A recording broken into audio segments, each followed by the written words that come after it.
नवरात्रें और विजयदशमी के इस त्यौहार पर मैं अपने सभी साथियों को यही कहना चाहूँगा कि इस त्यौहार को जो है हर्षोल्लास के साथ मनाएं। और ये जो 9 देवियों का जो त्यौहार है ये बहुत ही फलदायी मानते हैं हमारे धर्मों में। और विजयदशमी का त्यौहार जो है झूठ पर जो है सत्य की जीत को दर्शाता है। तो हम उनसे यही कहेंगे, भगवान से भी ये प्रार्थना करेंगे कि ये त्यौहार आप लोगों को जो इसका उद्देश्य है उसको पूरा करने में आपको भी प्रेरणा दे और वो सभी लोग जो प्रेरित होकर के जो है सत्य का मार्ग अपनाएं और झूठ के का मार्ग पर जो चल रहे हैं लोग उनको झूठ से हटा करके सत्य की ओर मोड़ें। एक काम। दूसरी बात यह है कि जो नवदुर्गा पर जो लोग हैं ना, ये भंडारे वगैरह जो कर रहे हैं वो शुद्ध भावना से करें, राजनीतिक भावना से नहीं। इसमें ये होना चाहिए कि जितना गरीबों को और कमज़ोर लोगों के क्षेत्रों में जा कर के अगर ये किए जाते हैं तो इसका फ़ायदा उन लोगों को मिलता है। उनके लिए एक बार का भोजन भी उनके लिए थोड़ा सा मतलब उनकी मदद करता है। जबकि जो है इसमें ये नहीं होना चाहिए कि आपने लोगों को बुला लेना या उनको खिलाना पिलाना, उससे कोई जो असली उद्देश्य है वो पूरा नहीं होता है। तो हम सभी को ये कहेंगे, फिर भी जो लोग कर रहे हैं उन सबको बधाई और सबके लिए ये खुशी का त्यौहार है। मतलब जो विजयदशमी का त्यौहार तो राक्षसी प्रवृत्तियों पर जो है देवत्व का जो है विजय है। तो ये इसके लिए हमें बड़ी खुशी है और लोगों से हम यही कहेंगे कि सत्य के मार्ग पर चलते। बदरपुर की अगर बात करी जाए तो संगठन के आपके हाथ में है, आप विधानसभा के अध्यक्ष हैं। पहले जो संगठन में नियुक्तियां हुई थी, कहीं ना कहीं ऐसा आरोप लगाया जा रहा था कि पार्षद के द्वारा जो है उनकी नियुक्तियां की गई थी। लेकिन अभी जो नई नव नियुक्तियां हुई हैं उसको लेकर क्या कुछ कहना चाहेंगे? अभी भी संगठन में पार्टी ने नए लोगों को मौका दिया है, क्या कुछ कहेंगे इसमें? देखिए, संगठन जो है वो सभी को लेकर के चलता है। कोई एक व्यक्ति से तो संगठन है नहीं। संगठन का मतलब है कि यहाँ कोई ग्रुपिज्म नहीं होता है। वो दिमागों में लोगों के में ज़रूर है। पार्टी जिसे उचित समझती है उस पर पार्टी विचार करती है और पार्टी विचार करने के बाद कार्यकर्ताओं की उनके पास सूची होती है। कार्यकर्ताओं के कार्य का ब्यौरा भी होता है। कार्यकर्ताओं ने जो काम किया उसका सारा डिटेल पार्टी के पास होता है। इसके बावजूद भी पार्टी बनाते वक्त जो है विधानसभा अध्यक्ष या जिला अध्यक्ष जो भी बीच में जो कड़ी हैं उनसे भी परामर्श करके और उनकी लिस्ट जारी करती है। तो इसमें कहीं कोई वो नहीं है, सब कुछ ठीक हो रहा है। पहले जो आप बता रहे हैं आरोप की बात नहीं है। काउंसलरों को भी साथ लेके चलना, वो भी तो हमारी पार्टी का ही है, हमारी साथी हैं। हमारे लोगों में से ही वो काउंसलर बने हैं। अब वो अलग बात है कि कुछ लोग ये कहते हैं कि जो बन जाता है वही मतलब जो है उसका हिसाब किताब बदल जाता है। तो ऐसा होना नहीं चाहिए और नहीं, ऐसा हमें लगता भी नहीं है। सभी लोग काम कर रहे हैं अपनी अपनी क्षमता के अनुसार। जैन साहब, जैसे कि अभी हरियाणा के चुनाव हुए हैं और बदरपुर की जो नज़दीकी सीट है तिगांव, वहाँ पर बीजेपी का परचम लहराया गया है और आम आदमी पार्टी को भी मतलब अच्छी सफलता नहीं मिली आम आदमी पार्टी को। और बदरपुर की अगर बात करी जाए तो बदरपुर में जो गुटबाजी है, लोकसभा चुनाव में इस गुटबाजी ने आम आदमी पार्टी को नुकसान दिया बदरपुर में, और हो सकता है आने वाले समय में विधानसभा चुनाव में भी आपको नुकसान झेलना पड़ जाए।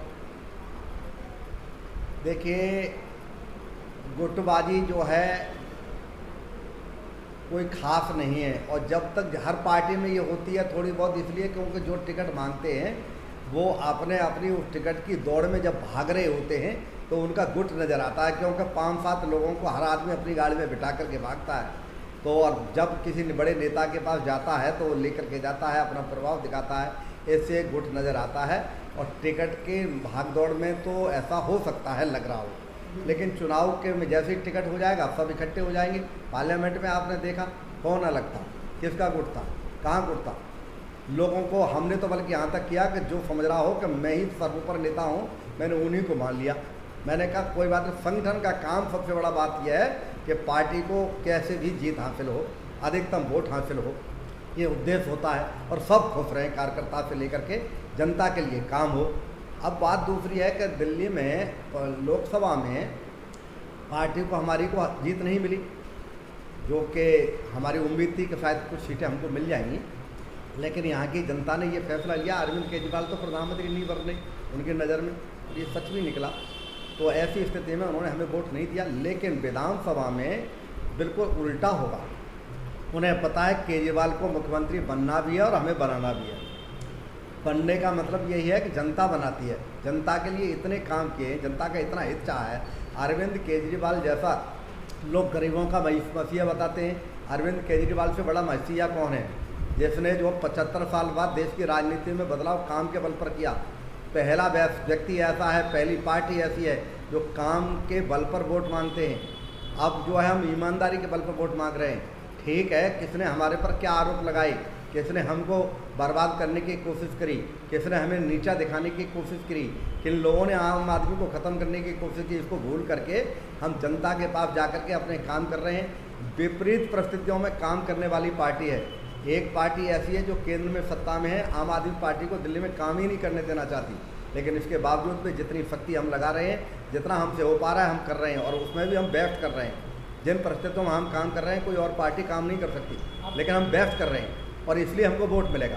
जयपुर से जो आपकी पार्टी का एक गुट है वो कहीं ना कहीं आप ही के पार्टी के नेताओं को टारगेट किया जा रहा है। वैसे तो वो भी कई सालों से राजनीति कर रहे हैं, वो भी पुराने नेताओं की बिजली मानते हैं। ऐसा नहीं लगता आपको इस तरीके से अगर टारगेट किया जाएगा तो अपने ही पाँव में कुल्हाड़ी मारने के बराबर है? देखिए, ये आपका पुराना प्रश्न है। मैंने पिछले बार भी आपको इसी तरह का एक उत्तर दिया था कि जो लोग इस तरह का कर रहे हैं ये बिल्कुल भी उचित नहीं है, और पुराने की कोई परिभाषा नहीं है। पुराने 3 साल से ज़्यादा पुराना है वो पुराना है, क्या 5 साल से ज़्यादा पुराना है वो पुराना है, या 10 साल से ज़्यादा पुराना है वो पुराना। पुराने की क्या परिभाषा होती है, और इसमें किसको टारगेट किया जा रहा है, किसको टारगेट नहीं किया जा रहा है, ये भी स्पष्ट नहीं हो पा रहा। पुराने की परिभाषा ही स्पष्ट नहीं हो पा रही।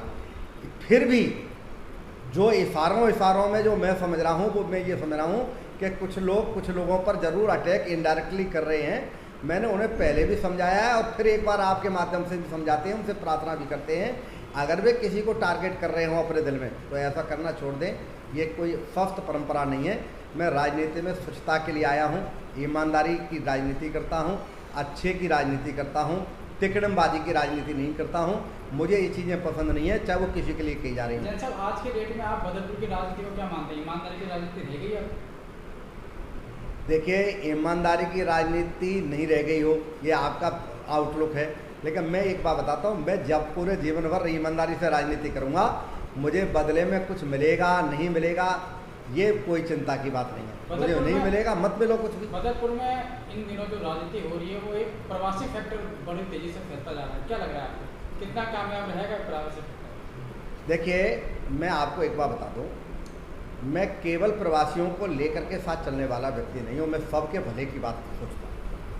कोई भी हो जिसने हमारे साथ गलत किया उसका भी भला हो, हम इस नियत के नेचर के व्यक्ति हैं, और हम यही भी राजनीति में भी चाहते हैं कि सबका भला हो।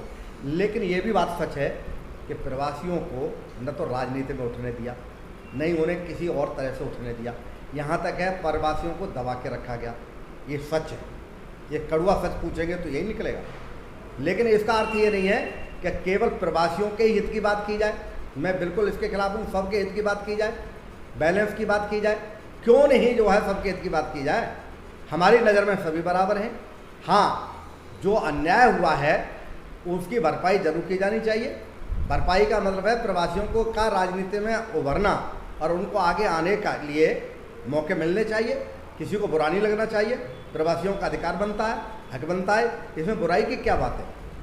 आप ऐसा है, एक बैलेंस बनाना चाहिए कि कुछ लोग लोकल भी हों और कुछ लोग प्रवासी भी हों, सबको साथ लेकर के सब एक अच्छी राजनीति की शुरुआत की जाए, सबके भले के लिए की जाए, सबके विकास की जाए। इससे अच्छी बात कोई मेरी नज़र में कोई और हो नहीं। जैन साहब, आप विधानसभा अध्यक्ष हैं, उन नेताओं के लिए आप क्या कहना चाहोगे या क्या स्पष्टीकरण देना चाहोगे जो पार्टी का स्टैंड नहीं लेते हैं, ना मीडिया में लेते हैं, ना जमीनी स्तर पर हैं, लेकिन टिकट के लिए कतार में सबसे आगे हैं?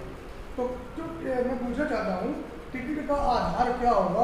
क्योंकि आप विधानसभा अध्यक्ष हैं, तो आप ये स्पष्ट कर दीजिए उन नेताओं के लिए भी कि टिकट का आधार ये है और इस प्रकार टिकट का निर्धारण किया जाए। देखो, टिकट का आधार क्या होगा ये तो पार्टी का शीर्ष नेतृत्व और उनकी एक जो हाई पावर कमेटी है वो तय करेगी।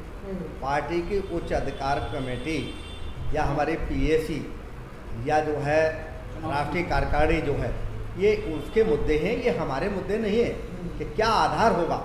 हाँ, एक बात ज़रूर है कि जो लोग पार्टी के मुद्दों को नहीं उठाते हैं या पार्टी के साथ नहीं रहते हैं, उनसे दो तकलीफ़ें हैं।